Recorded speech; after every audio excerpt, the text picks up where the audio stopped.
Subscribe કરો job ગુરુ YouTube ચેનલને નવી ભરતીઓની માહિતી મેળવવા માટે। તો નમસ્કાર દર્શક મિત્રો, સ્વાગત છે તમારું અમારી આ યુટ્યુબ ચેનલમાં। તો મિત્રો, નાબાર્ડ બેંકમાં છે ભરતીની જાહેરાત છે બહાર પાડવામાં આવી છે, જેમાં ઓફિસ અટેન્ડન્ટ ગ્રુપ સી માટેની ભરતી જાહેર કરવામાં આવી છે। કુલ જગ્યાની વાત કરીએ તો 108 જેટલી જગ્યાઓ પર છે ભરતીની જાહેરાત છે બહાર પાડવામાં આવી છે। લાયકાતની વાત કરીએ તો ધોરણ 10 પાસ છે આમાં માગવામાં આવ્યું છે। અને ફોર્મ ભરવાની છેલ્લી તારીખની વાત કરીએ તો 21/10/2024 છે તે ફોર્મ ભરવા માટેની છેલ્લી તારીખ છે। તો ત્યાં સુધીમાં તમારે ફોર્મ ભરવાનું રહેશે। તો હવે મિત્રો આપણે તેના વિશે ડિટેલમાં માહિતી જોઈએ।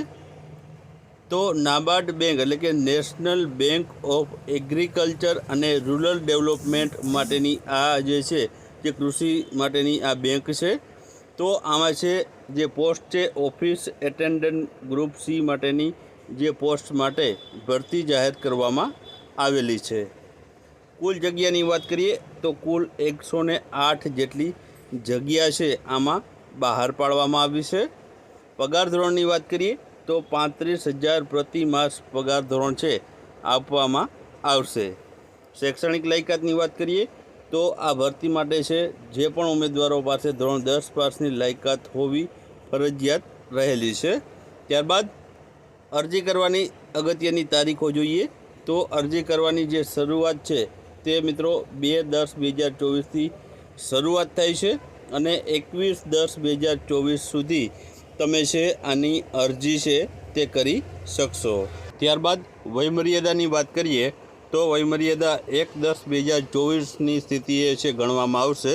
તો તેમાં લઘુત્તમ વયમર્યાદા છે 18 વર્ષ માગવામાં આવેલી છે અને મહત્તમ એટલે કે વધુમાં વધુ વયમર્યાદા 30 વર્ષ હોવી જરૂરી છે। તો 18 થી 30 વચ્ચેના ઉમેદવારો છે આ ભરતી માટે લાયક ગણાશે અને આ ભરતીમાં એપ્લાય કરી શકે છે। અરજી ફીની વાત કરીએ તો અરજી ફી છે આમાં જનરલ કેટેગરી છે, ઈડબ્લ્યુએસ છે અને ઓબીસી છે, આ 3 કેટેગરીના ઉમેદવારોએ છે 500 રૂપિયા ફી ભરવાની રહેશે। ત્યારબાદ એસસી, એસટી, પીડબ્લ્યુડી અને ઈએસએમએ છે 50 રૂપિયા ફી છે આમાં અરજી ફી ભરવાની રહેશે।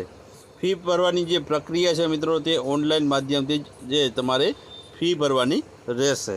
ત્યારબાદ આગળ આપણે વાત કરીએ તો આગળ તમે જોઈ શકો છો કે અરજીની પ્રક્રિયા તમારે કરવી હોય તો કઈ વેબસાઇટ ઉપરથી તમે છે અરજી કરી શકો છો। તો તેમાં આપણે અહીં વેબસાઇટ આપેલી છે કે www.nabard.org આ ઓફિશિયલ નાબાર્ડની વેબસાઇટ છે।